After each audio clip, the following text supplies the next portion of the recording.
Jayson Blair was born in 1976, son of a federal employee and school teacher. Blair always had a passion for writing. He wrote his high school newspaper and worked for the community newspaper during his teen years. After high school, Blair enrolled in the journalism program at the University of Maryland's College Park campus. There, Blair became the editorship of its students' newspaper. Shortly after, he obtained a journalism internship at the Boston Globe and Washington Post. In the summer of 1998, Blair landed a summer internship with the New York Times. His allotted period of work as an intern was offered an extension but was refused by Blair. His intentions was to return to Maryland and complete the requirements for his degree. In June 1999, Blair returned to New York without never actually graduating from the university. Blair accepted an entry-level writing job for the New York Times without human resources being aware of him not having a degree. Blair was soon promoted to an intermediate reporter position in November 1999, and after the promotion, became a business writer for the Times Metropolitan section. Blair was energetic and willing to put all hours of work, although according to the Times, he was also careless and began making mistakes. Editor at the time, Charles Strum, suggested to Blair some time away was best for him. I told him to find a different way to nourish himself than drinking scotch, smoking cigarettes, and buying cheese doodles from the vending machines, Mr. Sturm told the New York Times. Blair continued to make mistakes. One mistake led to another, then to an explanation back to another mistake. Despite these mistakes, Blair was promoted to full-time reporter in 2001. The 27-year-old was working hard to be the best news reporter for the New York Times. A young man working in one of the most reputable newspapers had it all. He let the stress and pressure to be the best take over him. After his promotion, his performance continued to decline.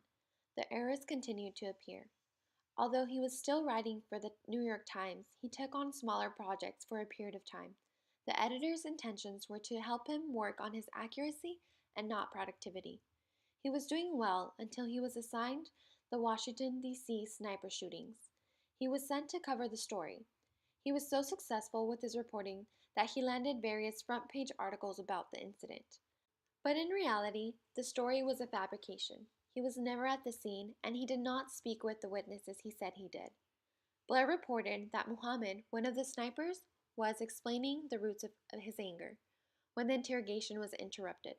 Law enforcement officials said that rather the discussion touched on minor matters, like arranging a shower and meal. No editor asked Blair to identify where his sources for this article were coming from. He wrote articles claiming to be from 20 different cities in 6 states, but no receipts for hotel stays, airport tickets, or rental cars were ever turned in by Blair. He had developed a pattern of deceiving the newspaper, his colleagues and readers into believing that he had gone out to cover stories personally, when in reality he was doing it all from the comfort of his New York home. He used his cell phone, computer, and the around-the-clock database of news articles to fabricate his stories. The New York Times was dealing with a pathological pattern of misrepresentation, fabrication, and deception.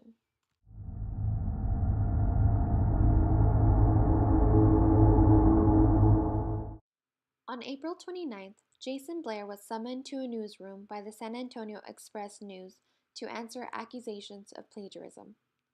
This time, Jayson Blair had written a story about the family of a 24-year-old Edward Anguiano, a missing U.S. soldier in Iraq. Macarena Hernandez, reporter for the San Antonio Express-News, was the original writer of the story. Blair used her work to write his story about the mother, Juanita Anguiano's feelings and thoughts about her missing son. His story made it to the front page all over the states, and it also got back to Macarena and her editors. The editor who oversaw Macarena's work compared the two stories and realized that they were extremely similar. Most of the article Jayson Blair had written was Macarena's. Macarena also read the story and realized that there was a quote that Jayson Blair states he had translated by Miss Anguiano's daughter. She knew then that he had never been to Los Fresnos, Texas. He had never interviewed Juanita Anguiano because she spoke English and did not need a translator. Jayson Blair never visited the Anguiano home. Lies, lies, and more lies. The Los Fresnos story was not the first story Jayson Blair had fabricated by using the work of other reporters. There were various stories. On March 2003, he wrote the Jessica Lynch story about a woman whose convoy in Iraq had been ambushed. She had been held captive for 9 days. In his story, he talks about how Jessica's father choked up as he stood on his porch overlooking the tobacco fields and the cattle pastures. The porch does not overlook such thing. Jayson, according to the New York Times, claims to have filed 5 news articles about the Lynch family while he was in West Virginia, but not a member of the family remembers speaking with Blair. The New York Times stated, "Every newspaper, like every bank and every police department, trusts its employees to uphold central principle."